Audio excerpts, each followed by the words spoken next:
I basically is a humanistic scholar. That's why I use the word remote, remotely related to technology.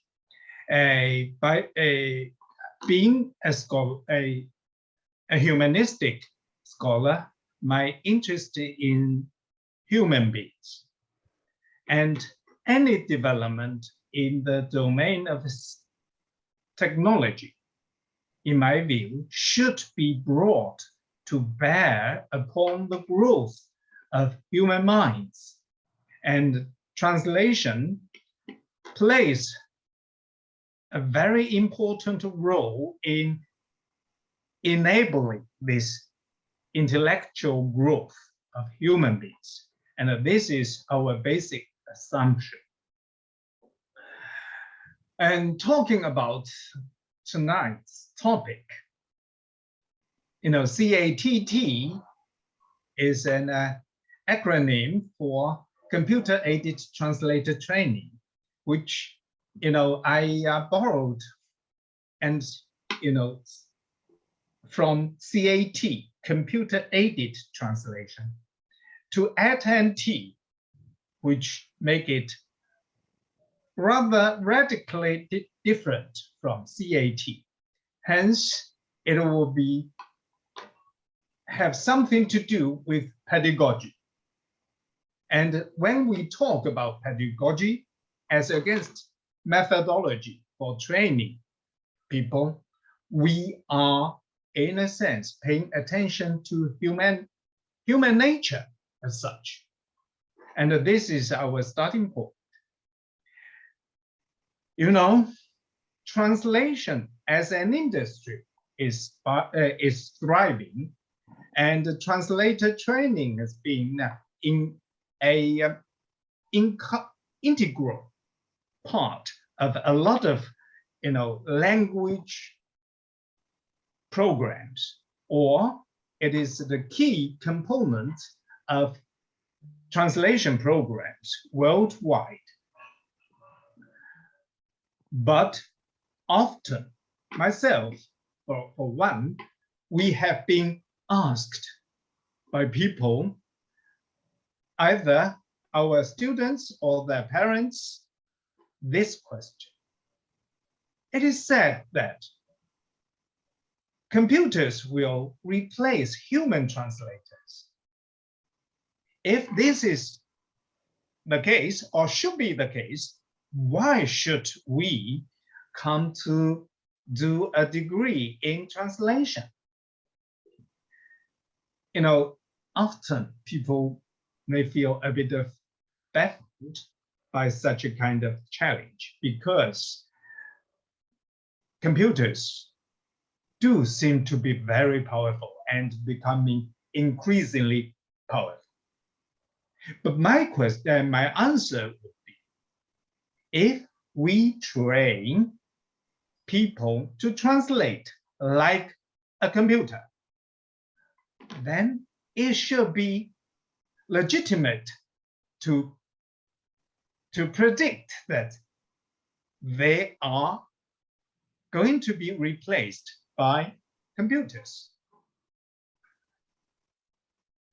So this should give us something to think about, that is the relation between human beings and machines.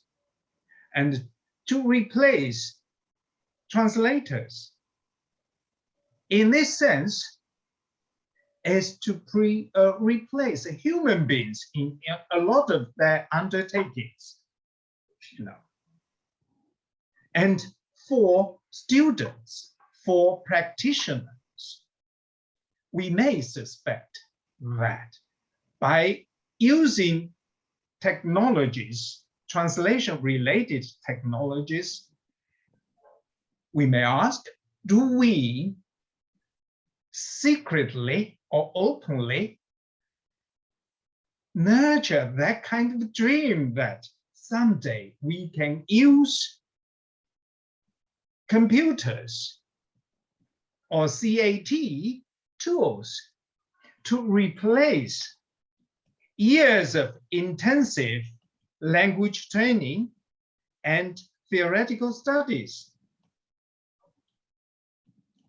With these questions, I am going into the first part of my talk this evening, to look into what we are as humans before we come into an encounter or even engagement with machines, and to see what machines, computers, can play a role in our training of human translators. So in the end, they are still humans. And then what are humans like? That is our starting point. First topic, subtopic is pedagogy versus methodology. And here implies certain basic assumptions for machine-related translator training. Pedagogy is regarded as an art, a science, or a profession of teaching. I highlight art and science. Science entails rigor. Art entails creativity. And a methodology is a body of methods, rules, and postulates employed by a discipline. Okay? A particular procedure or set of procedures. As we can see the difference between the two. Which one's more closely related to humans? And which one can be more rigidly applied to the training or to any training in this sense of the word? And what are the basic hypotheses or assumptions of pedagogy as a science that underpins a teaching methodology? If we take methodology as something on surface, and pedagogy is theoretically, is its theoretical underpinning. So our assumption is all men are created naive, who had an IQ lower than that of snake. Don't ask me for the source of this idea, all right? And from there, we can see that all men, because we are naive, all men are created curious. Hence, an apple could turn out to be a big attraction. And on the other hand, all men are created greedy. Hence, an apple could be a vital attraction, and an apple could be delicious enough as a fatal temptation. And of course, in good sense of the word, being greedy is being ambitious. But all men are created lazy. Thus, the sweat of the face for them is an eternal sign of punishment. We have to work to get something. Yet laziness and curiosity beget creativity and ingenuity. And greediness leads evolution. Because we are lazy, we want different aids to make life more comfortable for us. And in this regard, we have to be creative. And to satisfy our need, we have to improve ourselves. selves paradoxically. Hence, we evolve. Hence the evolution, hence the development of our environment, surroundings, including technology. So mankind, as a naive species whose IQ was lower than that of a serpent, grows into a species that is so clever as to try to cheat its destiny, or to defeat its own self by something called a computer. At least as some of us have dreamed of, and as some of us have worried about the computer development and the development in the IT technology. Okay. We dream of it, but on the other hand, we are afraid.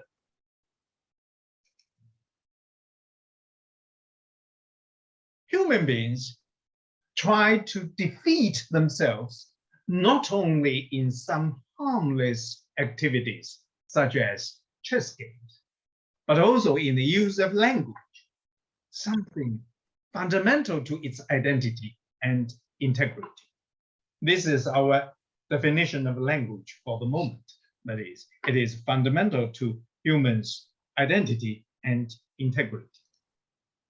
It tries to defeat itself in language, not only in an ordinary way, but in its most sophisticated and intellectually challenging domain, that is, translation, with something called CATT. Translation is a most sophisticated and intellectually challenging endeavor. It's more sophisticated and challenging than primary writing because it involves more than one language, more than one subjectivity, and more than one culture. And of course, in this connection, I owe you a definition of culture, which you just give me the benefit of the doubt. I would give you a definition if necessary in our discussion tonight. Right. And what with artificial intelligence developing apace, the CATT tools seem to become so powerful with the supposed or perceivable omnipotence as depicted by the audience-churning mass media. We see all these kind of discourses, in the media, in the mass media, that they are going to drop the assisted and threaten to take away translators' jobs.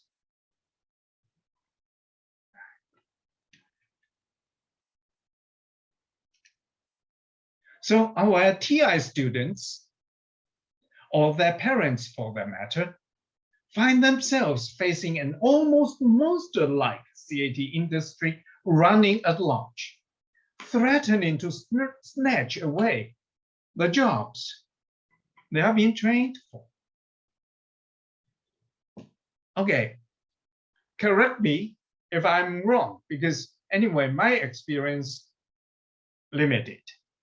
But I have seen much of this kind of worries among my friends. If the Tower of Babel can be built without shedding any sweat of the face, then what could be the cost if we agree that everything should come at a cost?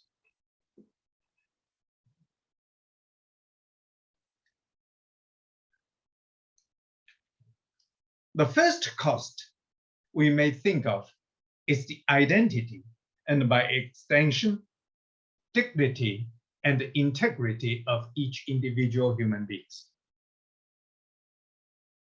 as well as each human culture that rests, first of all, on their creativity in language. in the 1990s, there has been some laboratory experiment which asks human participants to read and machine-produced, computer-produced poem.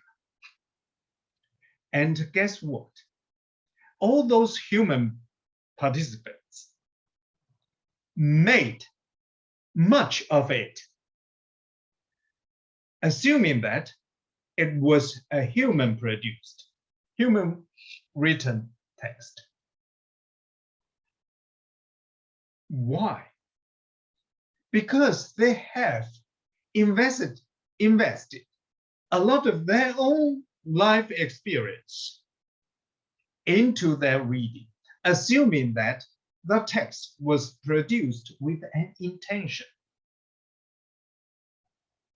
And mind you, here, when we talk about individuals' life experiences, and then the assumption of the intention of a text, we are talking about culture.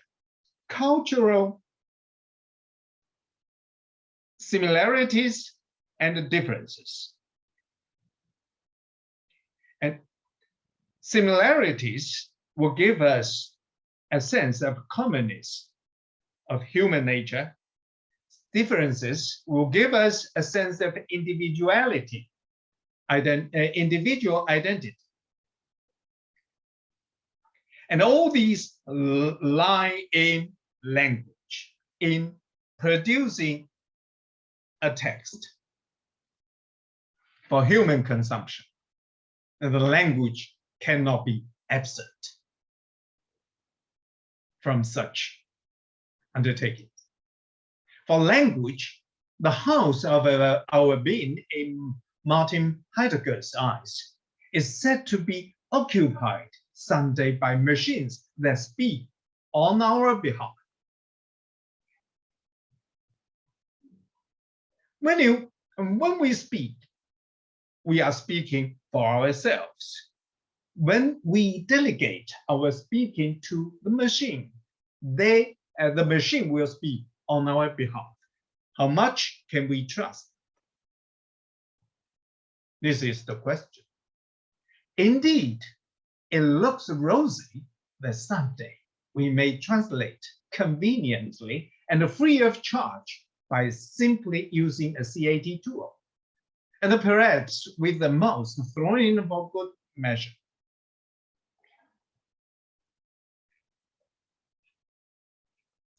But mind you, a CATT tool is by no means that technical. Behind it or underneath it, there is tons of data. Corpora supports its operation. However, the question so now is, in front of the artificial intelligence that sits between computer and mouse, what is the position of the human being? Let's try a Chinese gloss of artificial intelligence. It is called, in 普通话, it's called 人工智能, human-made wisdom plus ability, 智能. That's our interpretation of intelligence. How can this human-made sapience plus ability work to enhance and advance rather than overwhelming or subjugating human wisdom plus ability, which will in turn make the human-made sapience and ability more sophisticated? Human-made corpora supports a CATT tool. Hence, it is the springhead for any technology that is made related to translation.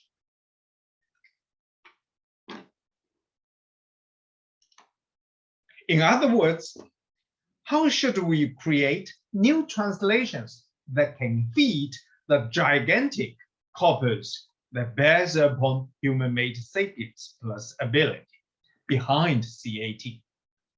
Even though we do not bother to charge copyright fees and do not mind how our creations are being recycled commercially without our knowledge. There has been some ethical concerns with regard to, to data used in corpora to back up a commercially circulated CAT tool, because they tend to operate in the background, behind the scenes. We don't see which particular texts, what particular texts are being used. But sooner or later, that will come out to be an issue. Copyright could come out to be an issue. With increasing emphasis being placed on training in CAT skills, I was told, I haven't taught any courses related to CAT tools, all right? But I have been told that in some of this kind of courses, students have been asked to try out various tools of the kind. And in some cases, at the cost of cultivation of language sensitivity and communicative awareness. That's why I started with a remark that often we are secretly nurture that idea that by using a CAT tool, I may bypass that years of training. And this will be at the cost of our language sensitivity and our awareness of interpersonal and intercultural communication. So there is a question worth asking. How can our students have enough confidence in their language and communication skills or awareness in speaking, writing, and translating when they have to operate on their own, that is, without using a CAT tool? For instance, to avoid such an scenario, okay, this is a photo a friend gave me some years ago. And you can see how the machine has failed us, okay? And how we have blindly trust the machine. So here lies a pedagogical cost. And in our case, all the above questions, naive as they may sound, boil down to this.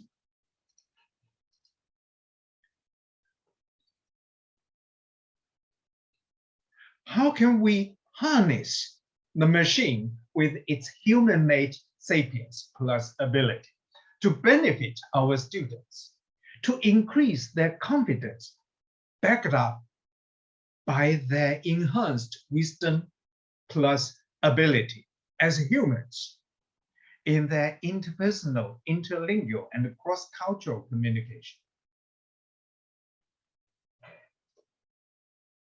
Confidence in working with machines. For instance, to explain the difference between these two sides in human terms. First, we see this, 注意安全，珍惜生命. Now you can see this, pay attention to safety, nice to live. It seems to be a very, faithful rendering of the Chinese text. But what kind of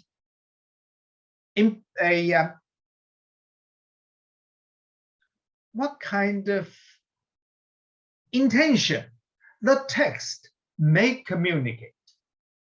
How the power relationship is what kind of power relationship is registered in this English text, as against, for instance, this text.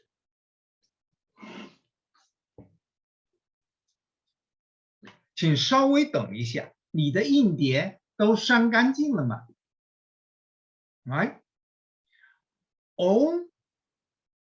Both are trying to alert the audience the importance of life and to treasure their own lives.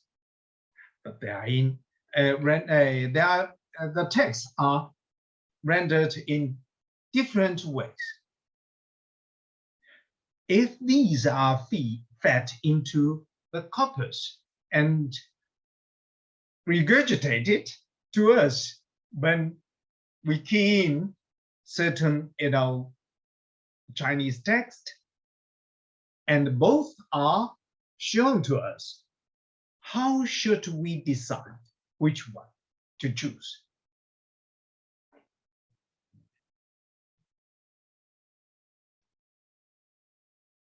So, immediate questions to our would-be translators. If CATT is a capable secretary, can you be its competent boss? If CAT is an efficient but not flawless translator, can you be its competent supervisor?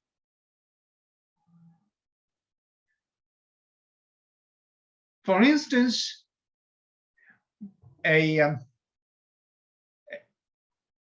some years ago, when I was serving as an external supervisor, assessor for a Ph.D. project, which is about a machine-aided translation, and a question raised during the viva was that, if your system can provide, 10 versions for a source text, how should a user decide which one to use? And if you choose one option, what would be a more appropriate option to follow among the versions the machine is going to give you in the next search for the code text, for the subsequent sentence, for instance. To address this question, we have to put not only our money, but our mind where our mouth is. That is, we should develop, IT technology. This is all very, very good. And a lot of money has gone into it. But where our mind has gone, that's the question worth asking here. And take on board CATT, a computer-aided translator training paradigm, which is different in pedagogical philosophy from the currently prevalent CAT paradigm as far as translator training is concerned. We are not talking about translating as a profession. No. As a profession, you need a lot of such tools. But these tools, it seems to me, that haven't taken into serious account the needs of training translators, because they are serving different purposes than, translator training. Human translator training. I'm not talking about machines' deep learning protocol. So our next topic is automation versus participation. Automation, by definition, excludes human participation. We may get an illusion that we are free. We can have a more, leisurely life if the machine can do the job automatically on our behalf.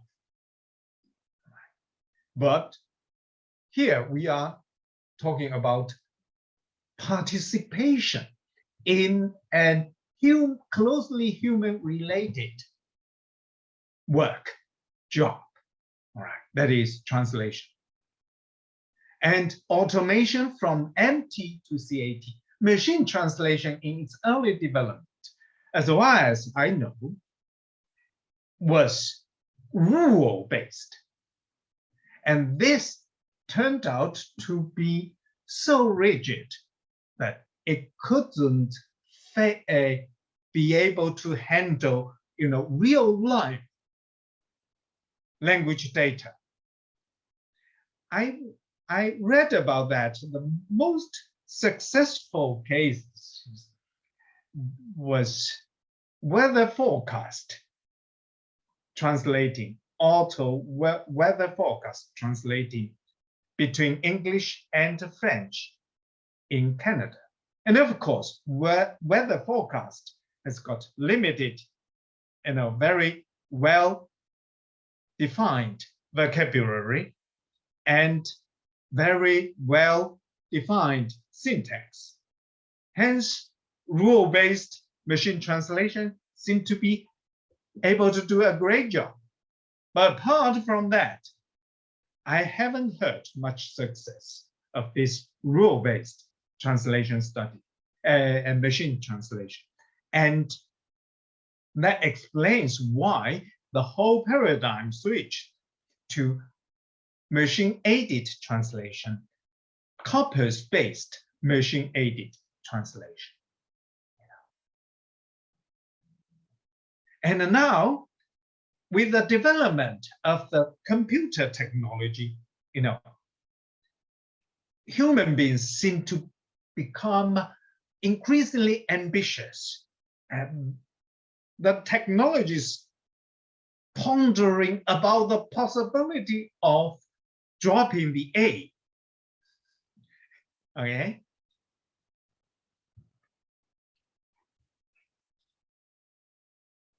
I'm full of positive expectation for that.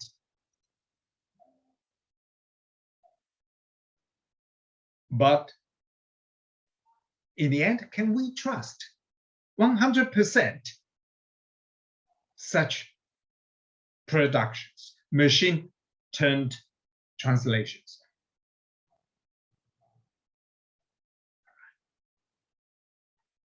And now, this asked us to think what translation actually is.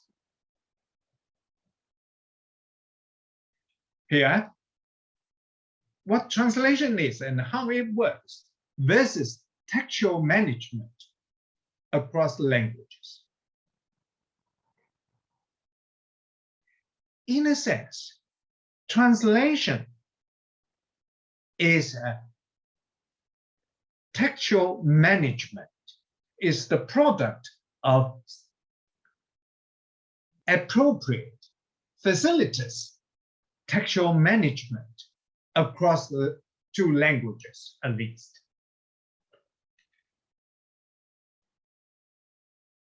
And hence, this textual management calls for research, calls for systematic study. Hence, from research to teaching, there has been a lot of efforts in translation studies to reveal the nature and workings of translation, and now how to bring this research to bear upon teaching. The use of parallel corpora for translator training is widely documented in the literature.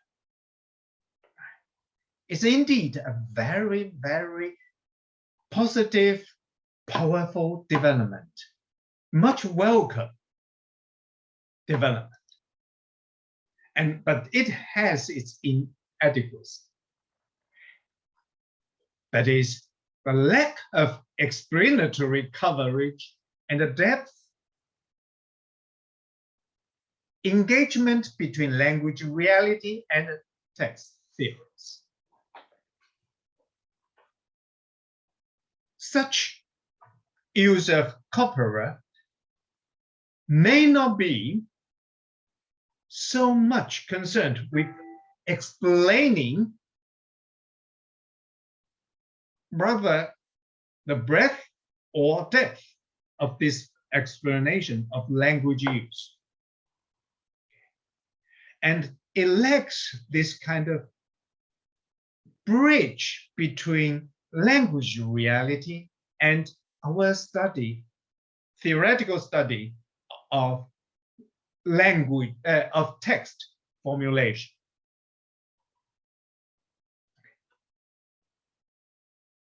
Of course, these are real-life corpora, but they have been produced in their own contexts, for their own purposes.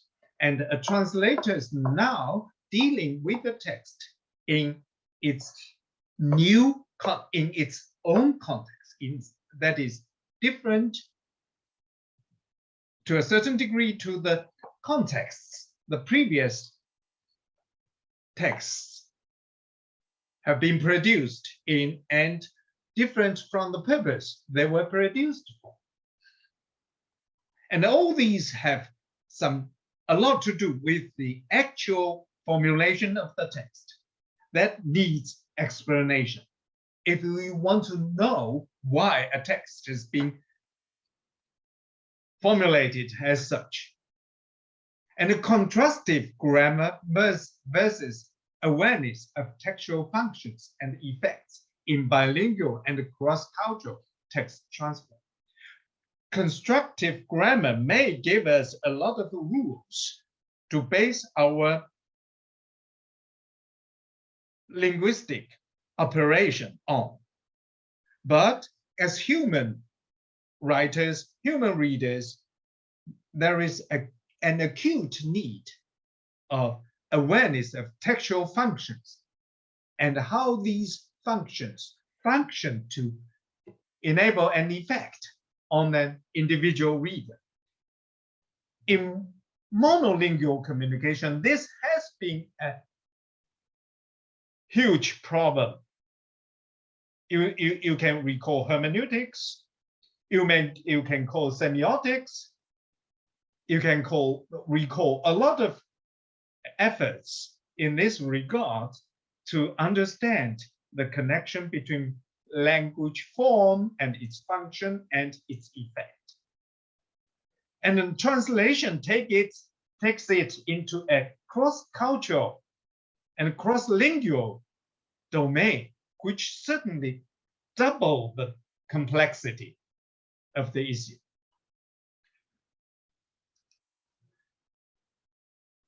So here, automation from translation to translator training. Because we are training students so that they, in such a way so that they are able to deal with that complexity arising from that cross-cultural and cross-lingual communication. Software currently in use in translation programs in British universities as of 2014 include Wordsmith tools, MemoQ, SDL Trados Studio, SDL Pearsall, Discursive X2, and Omega T. All right. These are CATT tools. but the training surrounding of centered on these tools is to train our students in using these tools effectively.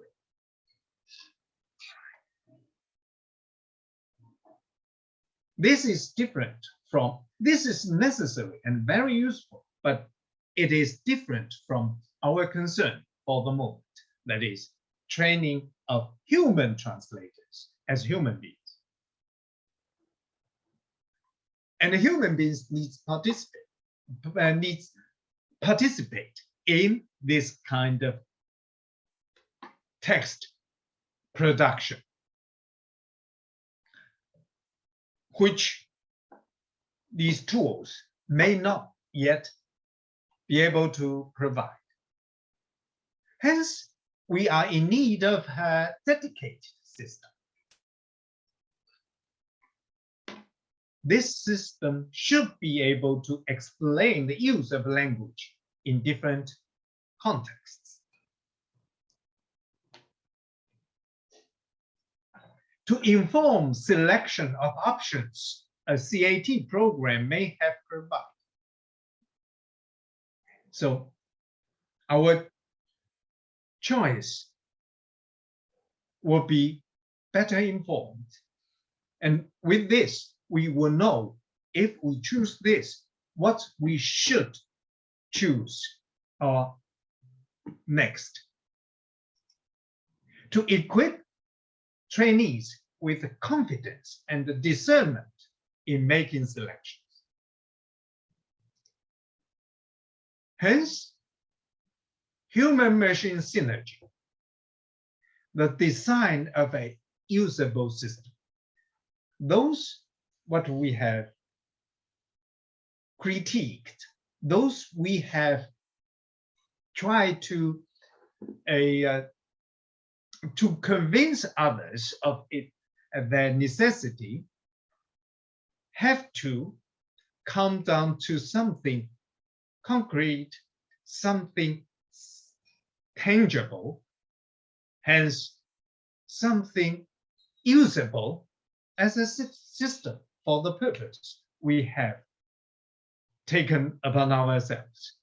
Hence, to design a machine-aided training system. That is what we are going to talk about.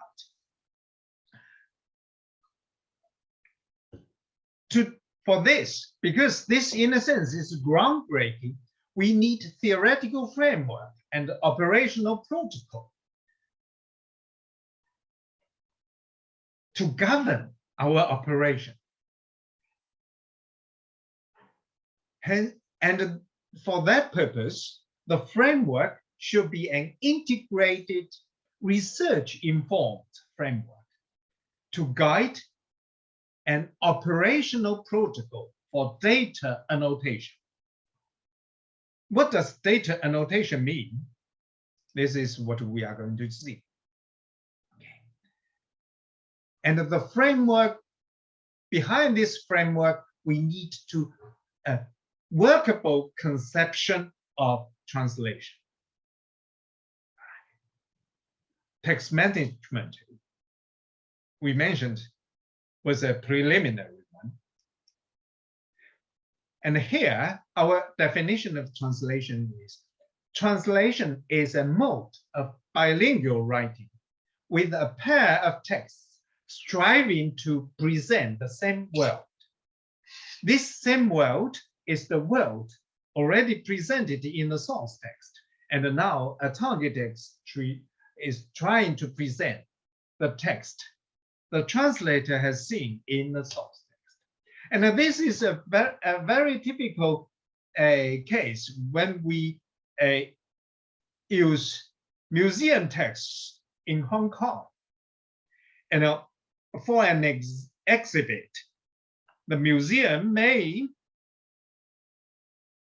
ask two teams, one English team and another Chinese team, to produce their respective texts to describe this particular exhibit.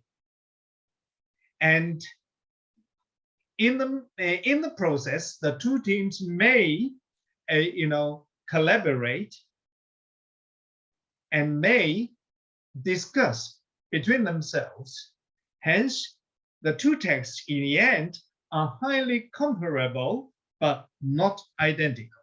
Hence, it is difficult to tell which one is the source text, which one is the target. But it works perfectly well in this museum context. And you can see this should be working as well in some pragmatic contexts as well.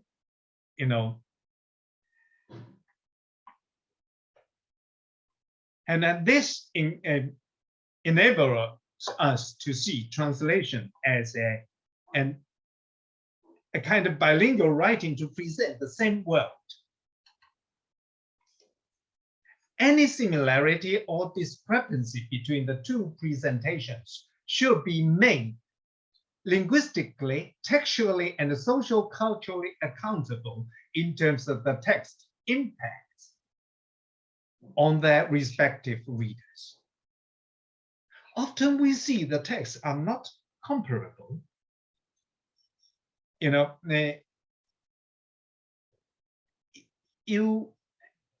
go to the Daipo, that is the park there, and you see there is a tower, and in Chinese is a tower that to mark the return of Hong Kong to China, or Chinese, sovereignty. And then the English version is a lookout tower or something to that effect. You may double check. I haven't been there for quite some time, and my memory may have failed me.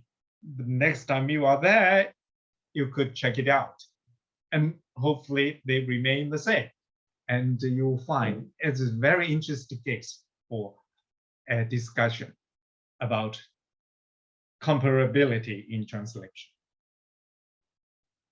And this can be discussed from the perspective of their impact on their respective readers. All are legitimate. We are not here saying that which one's better, which one's worse, or which one's more faithful, which one's betraying the source text. Often we can't tell which one is the source text.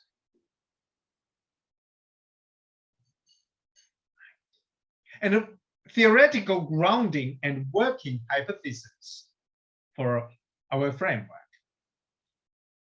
Theories we have consulted include translation studies, those in translation studies, functional text cognitive corpus linguistics, pragmatics, which deals with the use of language, and the critical discourse analysis, which deals with the nitty-gritty of text production and its cultural or ideological implications. Stylistics, which is most useful for dealing with artistic texts, or for us to perceive more clearly the individuality of each text. Because anyway, we as translators are translating a particular text at a time. Bilingualism, language acquisition, e-learning, rhetoric, writing and reading theories.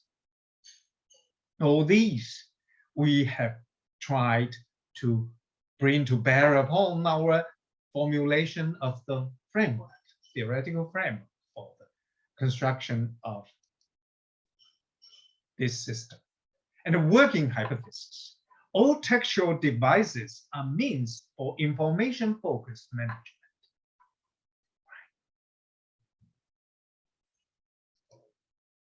In this light, all syntactic or rhetorical maneuvers can be viewed as contributing to the placement of a certain information element in focus.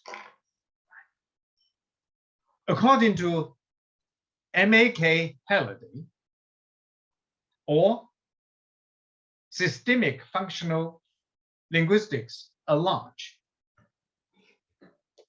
in every utterance, there is a focus. And normally, in an unmarked sentence or utterance, the focus is at the end of the say, that is, the end focus. This has been very helpful in our discussion of individual sentences in relation to the context. And the placement of focus on the lower textual level, that is, for instance, a sentence, is accountable for its contribution to the focus placement on the higher level, for instance, the text. It is in. Thus, focus management in the text reflects the cultural, social, and ideological priorities that have driven the formulation of the text as such. Putting which bit of the information, if you have to say it in the first place, in focus, shows or betrays the text producer's bias or ideological priority or cultural preference, because it contributes to the overall effect of the text. Protocol, descriptive and explanatory. Descriptive, describing the what, describing the data item, okay, what it is like. Explanatory, analyzing and explaining the how and why with theory-informed convincingness.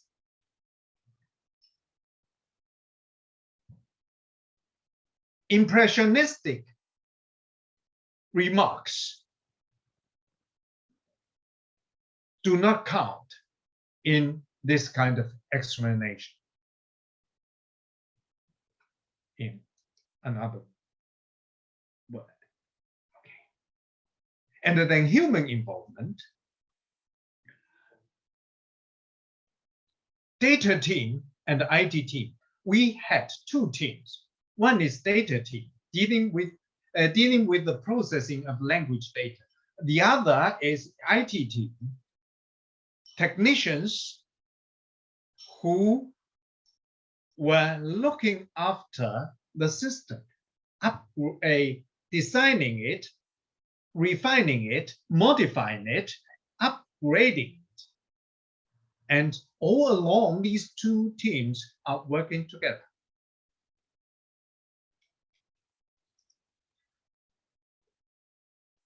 And so, first, data processing, data collection and inputting, and text analysis to generate text words. That is a system of almost 200 text words to designate and depict various textual phenomena and translation techniques used in producing a target text.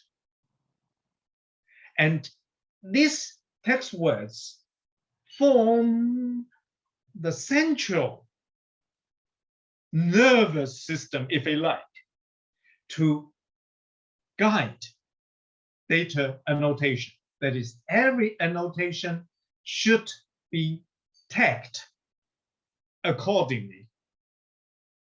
That is, in accordance to with the phenomena it represents. And there is another module that is research to write topical boards. this focused knowledge. For instance, we have a feeling that Chinese speakers may not be so confident in their use of English articles, prepositions, or to distinguish between the functions of a noun in plural and the same noun in singular in their text production. Hence, we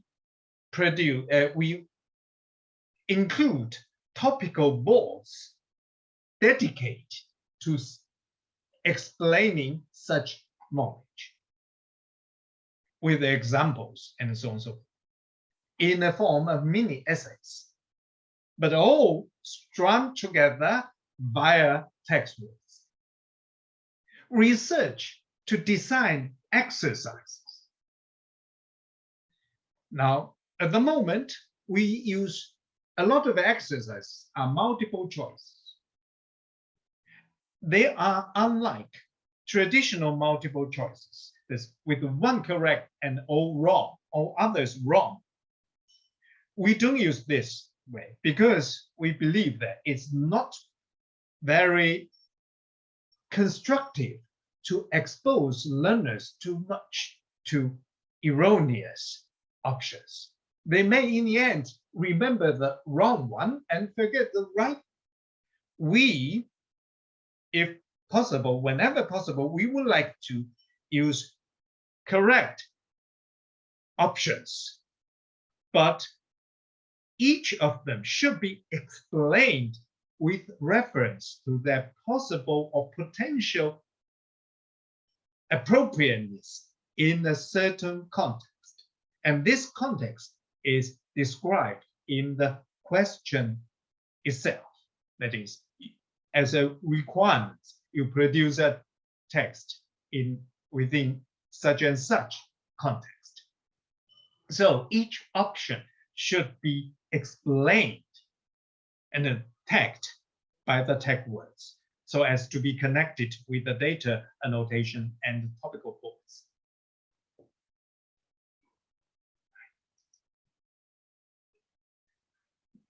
And we have got almost 20 tag words of 9 categories. These are, and the tag words now in an updated version we call a knowledge notes, 知识点. This updated version is called text wells. It's called text wells. And the one I'm talking about is clink notes. This is the prototypical version. And the 9 categories are grammar, idiomatic usage, rhetoric, translation methodology, information distribution, intersentential connection, inter-paragraph development, inter-paragraph development, inter-paragraph development, cultural background knowledge. And we find intersentential connection can be very important. I don't know whether you guys have this experience or not. When we are doing interpreting, we may get every sentence or every word right, but somehow we miss the meaning of the sentence.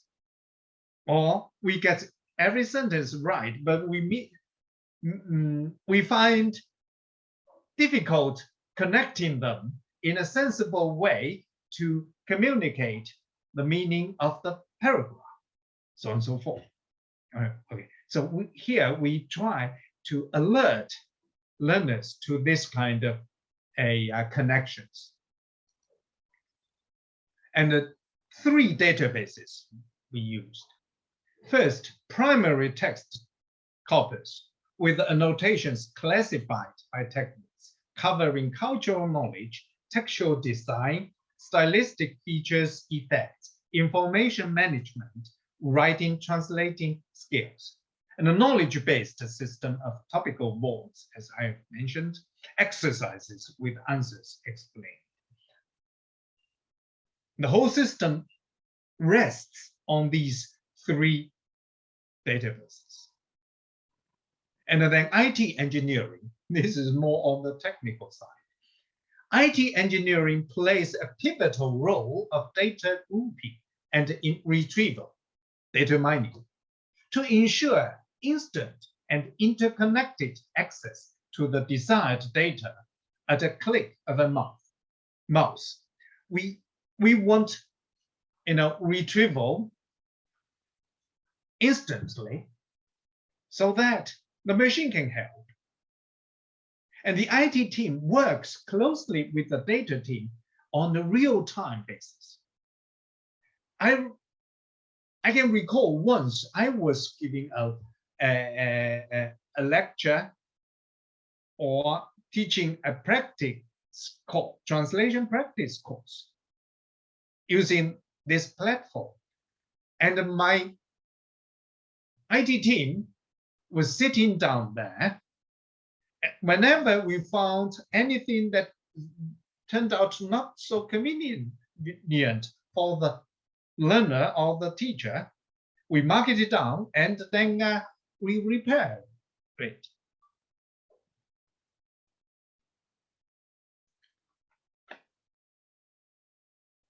And then the IT engineers collaborate with translation trainees in actual setting of classroom, online teaching to refine the program. This is ever so important. It's not just a simple, straightforward data collection. You have to process the data for human consumption, intelligent consumption.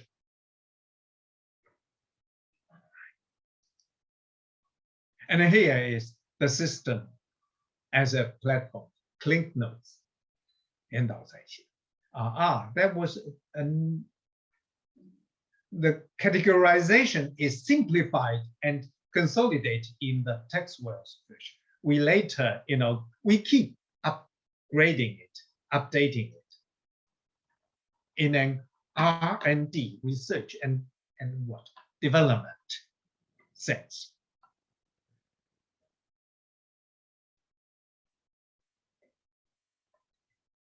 And this is a regulated, self-sufficient, but open-ended online learning environment. Basic features: computer-enabled interconnected navigation facilities to link up annotated samples, topical boards, and exercises for study, discussion, for monitoring study progress, and achievements made by the learners, and all tutor-learner communication in an online learning environment. As a learning platform, it is designed to encourage and facilitate continuous participation of both trainers and trainees in organizing their own data sets. They can have their, profiles or folders, online, and formulating their own study plans. You have studied these phenomena, and you would like to do some others next time or something like that. All can be recorded and tracked online, and engaging in online discussions with the teacher, with the fellow trainees, etc. And the study progress can be monitored. And that in this way, we may be able to identify our strengths and weaknesses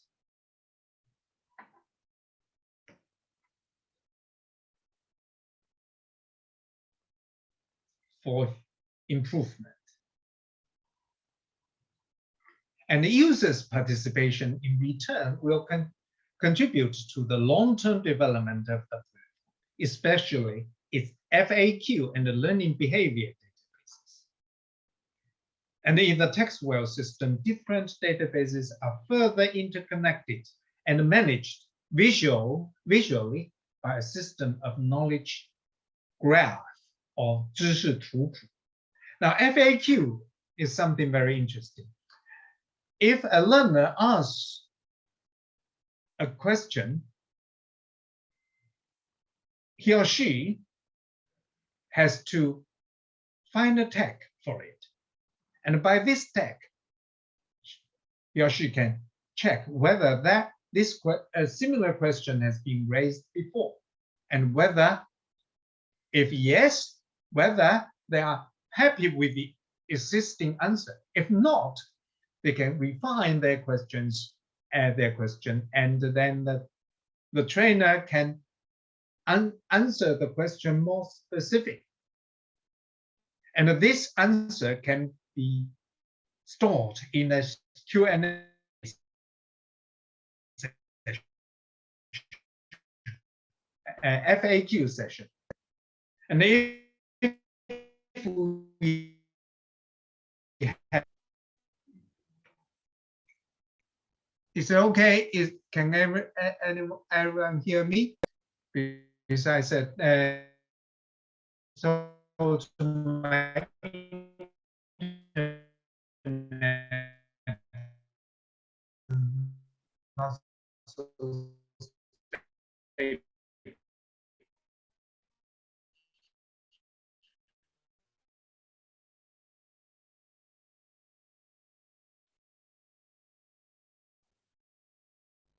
right, okay, raised hand.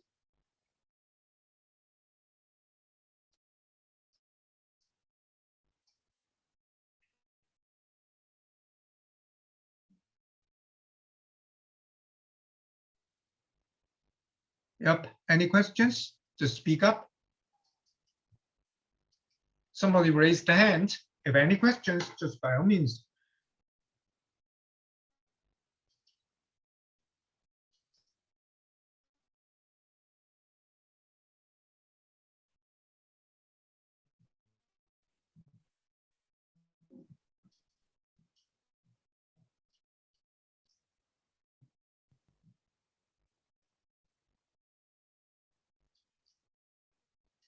Anything wrong there?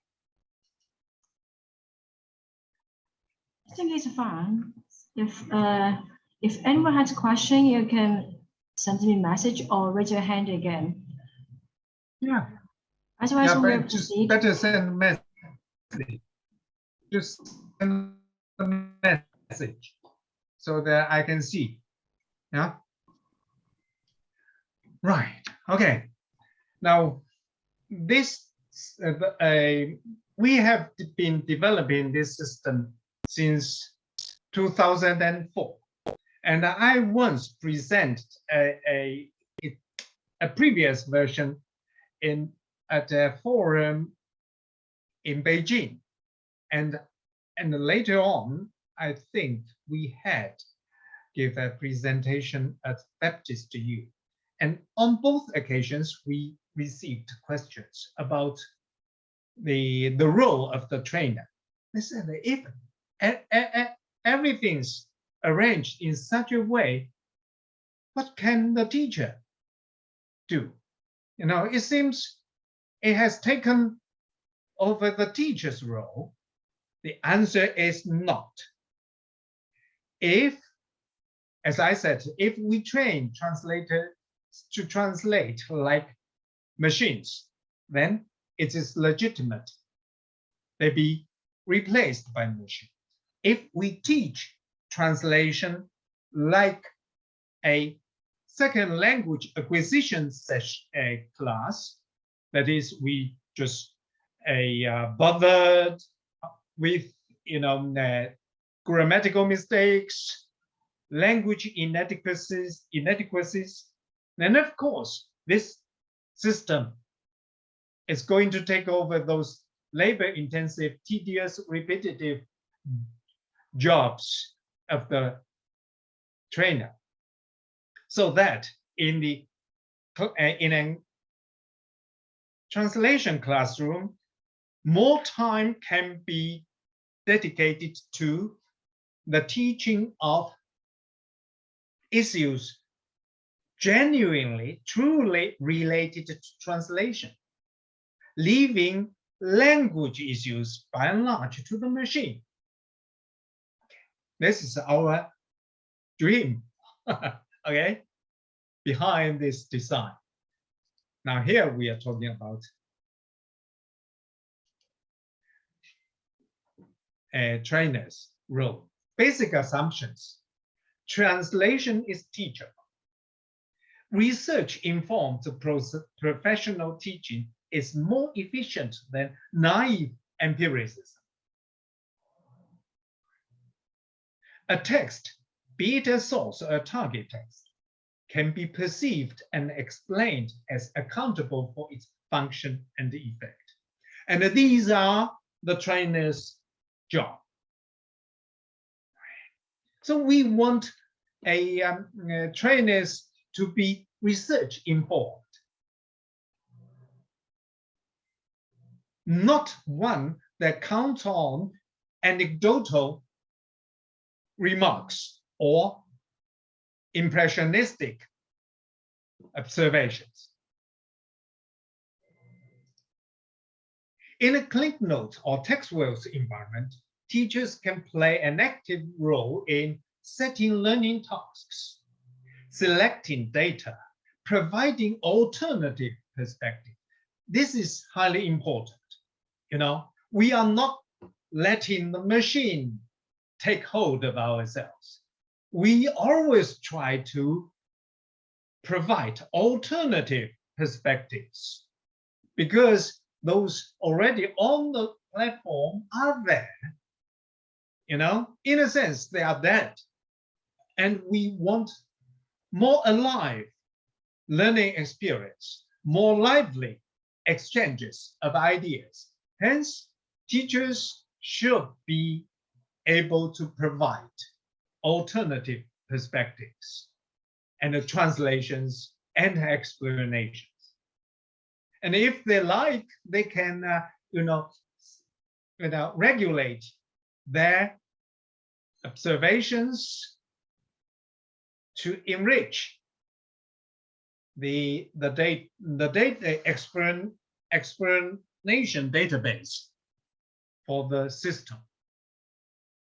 In a ClickNotes and a textual environment, students, especially self-learners, can proactively manage their own study paces with the full access to the platform.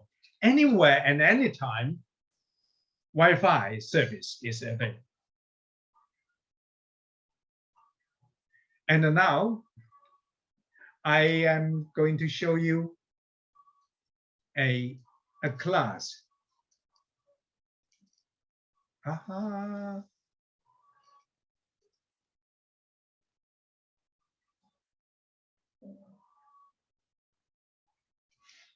Right?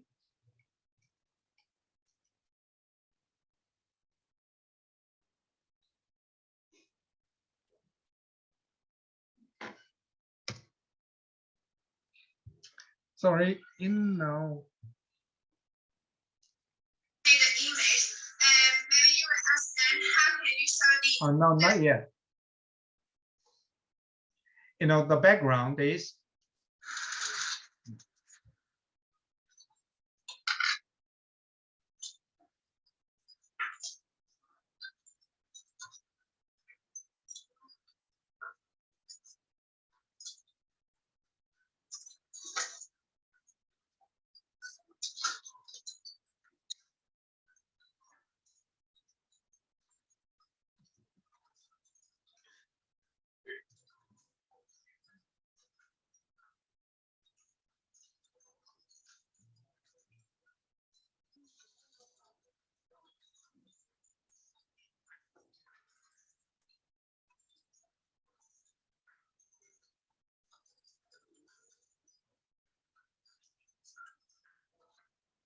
Okay, now this is one of the classes I taught at CityU. At that time, we had two classes of translation practice. I think the total number of students was more than 70. I was supposed to teach one of the classes, but we didn't at that time have a teacher to teach the other class. So I proposed to the department, let me teach both classes, right, by using this platform.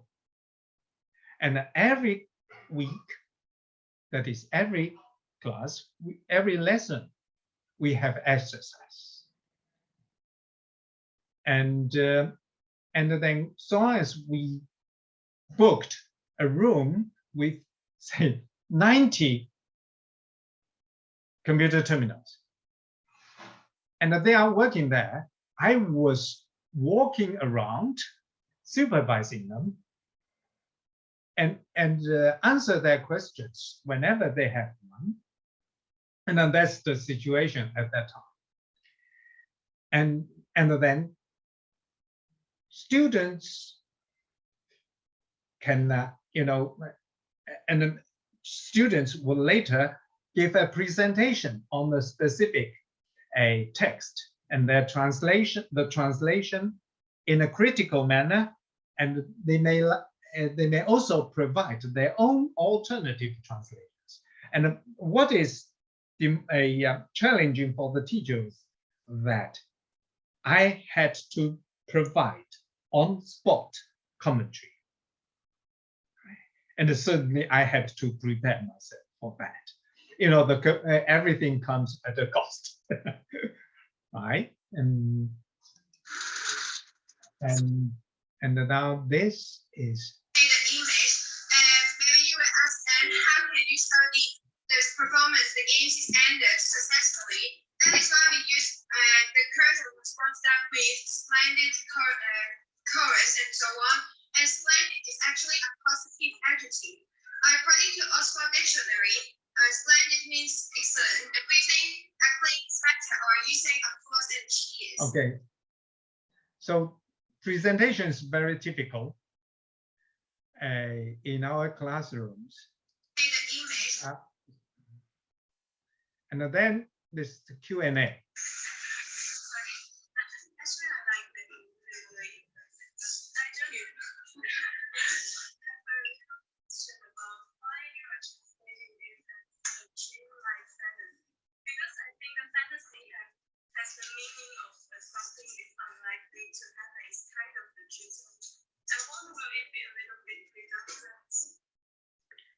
Okay. Now you can see, the teacher has to be there playing an active role in supervising all these sessions and providing instant feedback. And since students are working on the same text individually, they had a lot to contribute to the discussion. And they would like to challenge each other, enrich each other, and so on and so forth. So that's how I managed to teach two classes at the same time. And now we talk about future possibilities. Synergy between trainers, web-enabled inter-institutional collaboration, corporate instruction and development. We need, one thing people would criticize these platforms. You don't have that big database. We are talking about a database of hundreds of millions of words. Okay, fine. But those texts, if I may, if I'm right, are by and large unprocessed. And, you know, annotating a text is very much a costly exercise in both time and money. Hence, collaboration to build up a bigger database or to increase the database is a very welcome prospect. And then annotation and so on and so forth. And then every text should be copied, should have the permission to use from the original text producer, so that we can show it in its entirety for teaching purposes. And expanding the database of frequently asked questions and answers. And in this way, we are sharing teaching and learning resources to address or mitigate that sometimes acute, you know, shortages of translation staff and the time-consuming error corrections, language error corrections. And the machine-enabled synergy between teaching and research, learning behavior monitoring and model, automatic learning strategies, guide. So because of this, thanks to this platform, we could, you know, have a systematic record of anonymous learners' learning behavior and modeling it. And then when we identify some efficient learners, their learning strategies could be generalized and to help later learners, so to speak. And then operation of the system, use of the system for translator training. And this is the iSmart version, which was launched some years ago by 高等教育出版社 in mainland China. And now, you know, this may not be used. How should I put it? Okay, the collaboration ceased a couple of years ago. So they don't have this translation module on their iSmart website. But this, the textual is now collaborating with another publisher in Shanghai and one in Beijing as well, to launch the platform for more extensive use. And 就学示范. And now I'm not going to 示范 anything. Here, we have got almost half an hour for Q&A. But if you like, I can show you the textual version. You know, then I have to switch file. I have to get it out. But first, let me know whether you like to see it or not. If not, we can go directly into, you know, Q&A.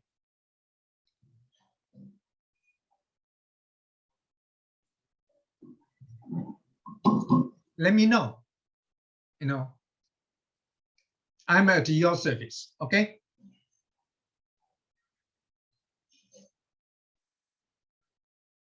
Well, if you have any questions, Professor Zhu is happy to help you to find the answer. So please raise it.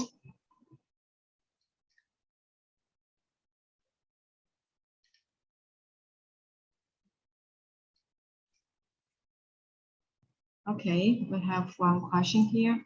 All right, good. Oh,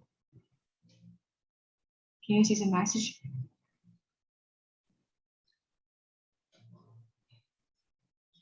Well, check Q&A, all right?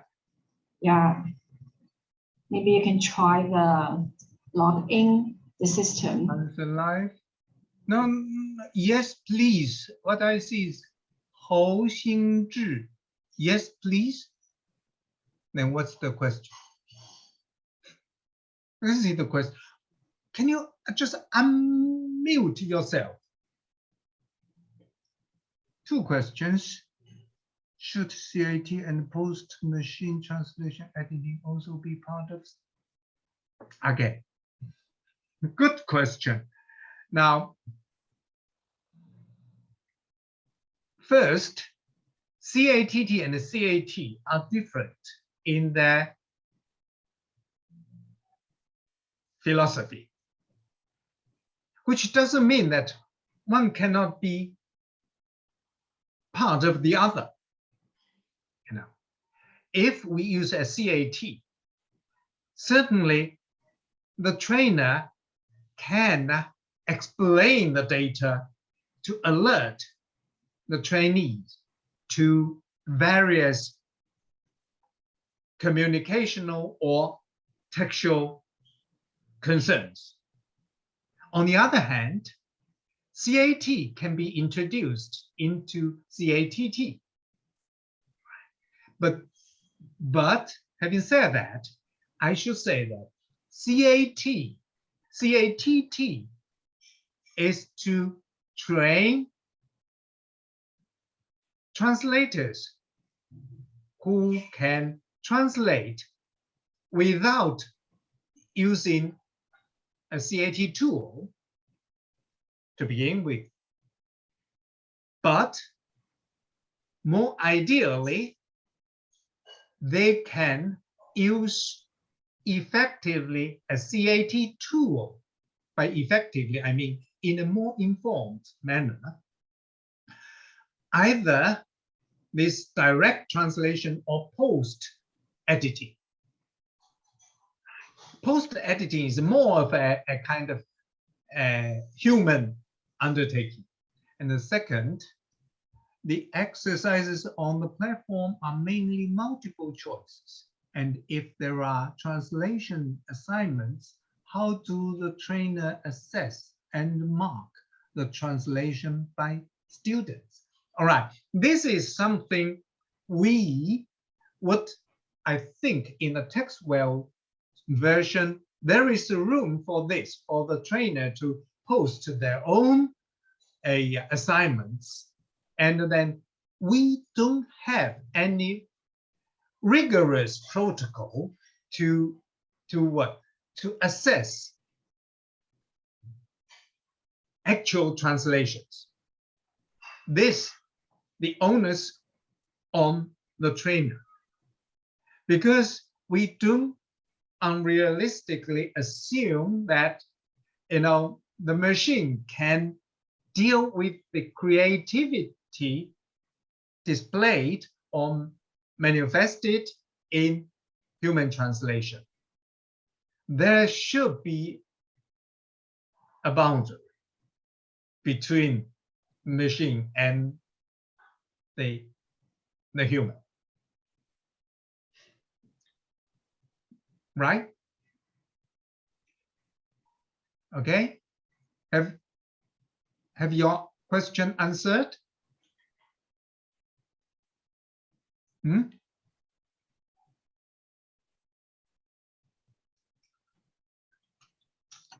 Somehow I can't hear anything. That makes me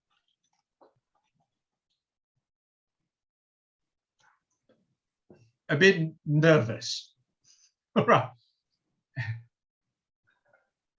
I managed to come across the border to Shenzhen, in September, so that I can teach offline in person, so that I won't feel that kind of trepidation when I'm when I was teaching from home in Hong Kong online.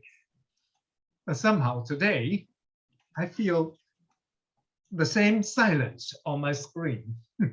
I always encourage my students to unmute themselves so that we can, enter a kind of real-time discussion.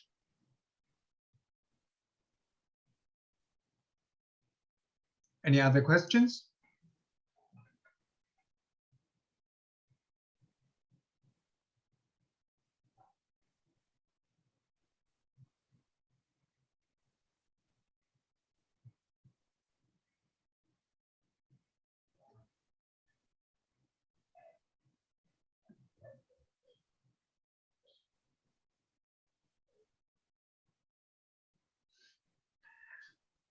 Right. Okay. Now, here you want references. Now, good point. Our research has been published in paper form since 2010. And in Meta, in ITT, in 中国翻译, in 当代外语研究, and so on and so forth. And,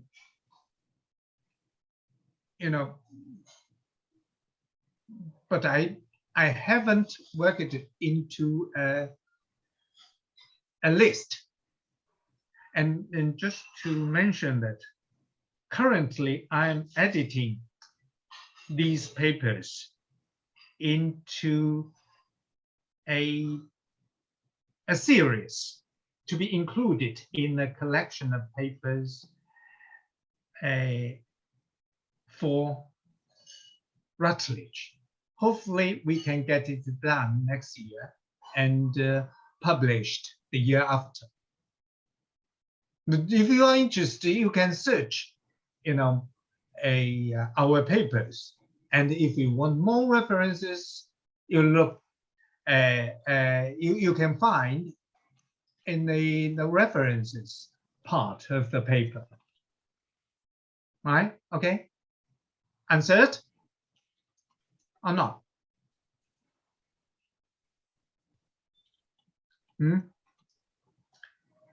And to be honest, I haven't seen many other colleagues publishing on this topic.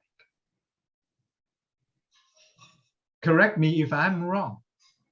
Although I know that some of them are trying similar designs for translator training.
By the way, are you seeing the textual screen? Hello? Are you seeing the textual screen?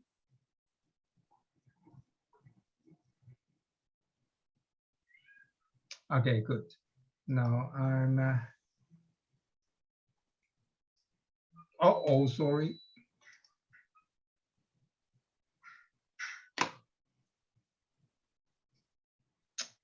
Now.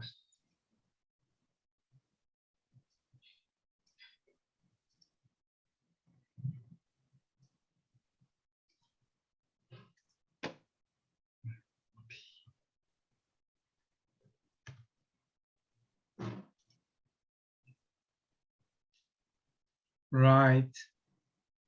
Now, are you moving with my screen? Here we see 学习原理、练习原理、课堂互动、数据分析、问题与答疑、收藏夹 for individual use. And if you want to find something, here is keyword search. And there are quite a few, literary texts here, and they use quite a bit of my translations. This is because they can get my permission free of charge. For some translations, we paid quite a fee for the permission. Okay, now, so here,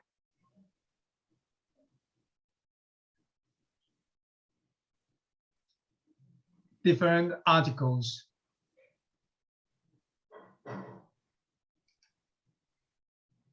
And here, and then these are answers.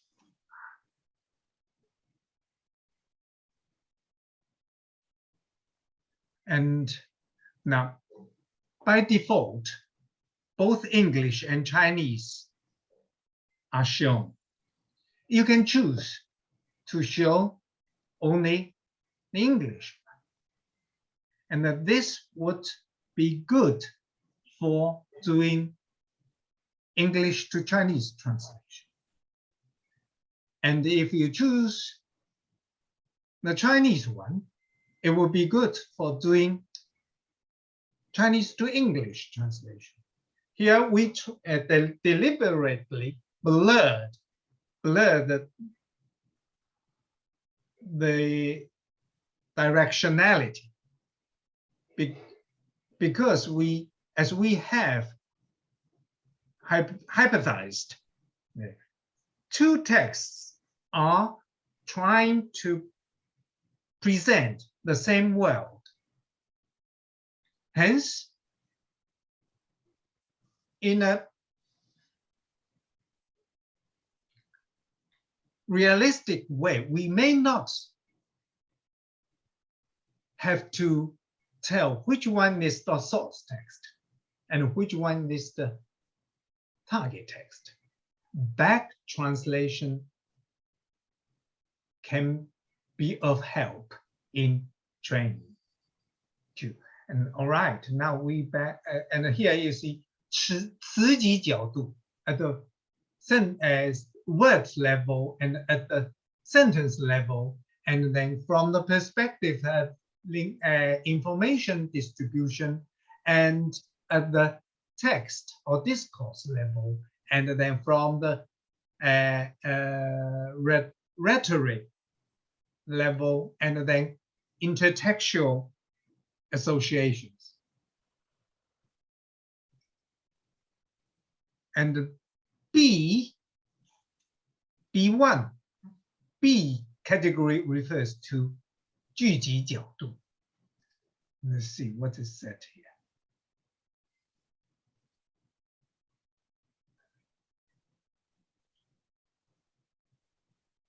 So these are two sentences side by side, and it's about syntactic matching, 句法匹配啊。And here, 英文本谓语动词 emphasize 的宾语较长，为 human harmony 到 any undertaking。中文本在动词强调之后使用冒号，用以提示下文，引入强调的宾语，对任何多得多。冒号的使用使这一信息得到了凸显，同时避免了因语句过长而造成的理解困难。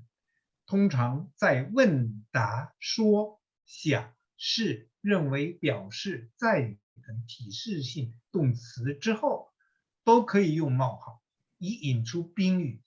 这个根据是这个啊，如 The answer to the question of whether one should continue using the method depends in part on what other forms of solution are available. 可以译为这是来自刘密庆老师的疑问。Now, if you have any questions, shoot, and then you can 取消 you can 收藏 you can 问题提交 whatever. Right. Okay, this is one of the many pages of data annotation.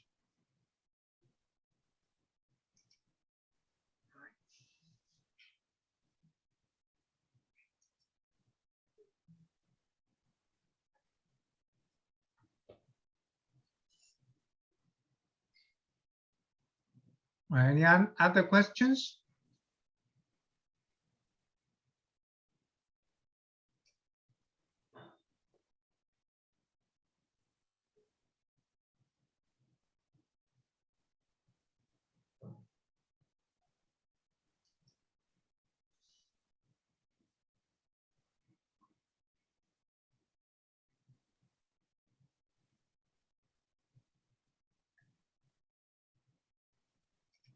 Okay, we try one.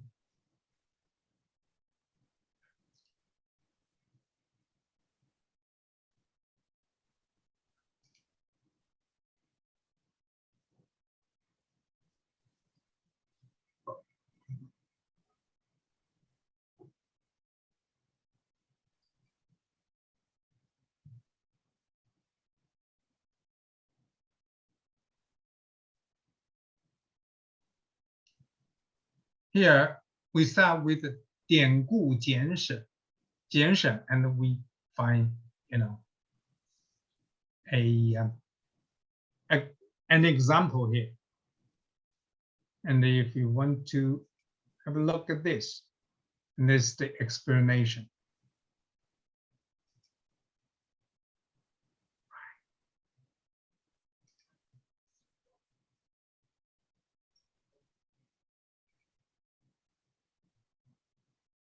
Or 原文链接 will take you, right?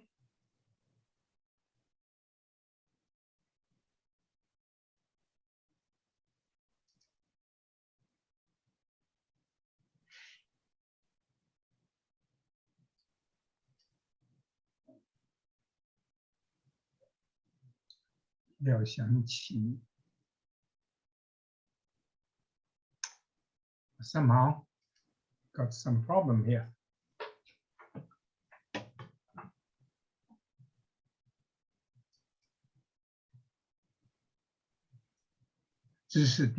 Right? This from textual to find interesting cases. And then 专题版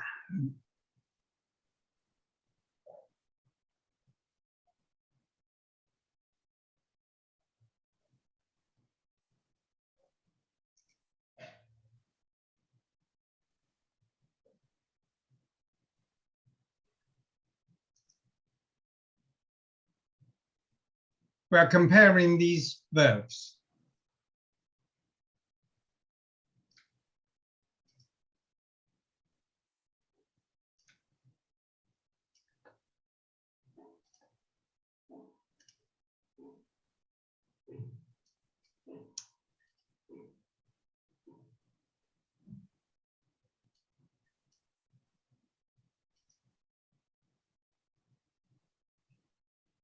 these links. But mind you, these are by no means exhaustive. As teachers, we may provide more synonyms. For instance, just a couple of days ago, my students were struggling with the choice between obtain, achieving, and attain. And attain certainly is not here. And as a teacher, we may include it in our actual teaching. But the platform provides some basic information and, more important, a basic system for us to plan out our teaching and the learning, and for the effect recorded and checked. And learning behavior could be very well as empirical data for our research.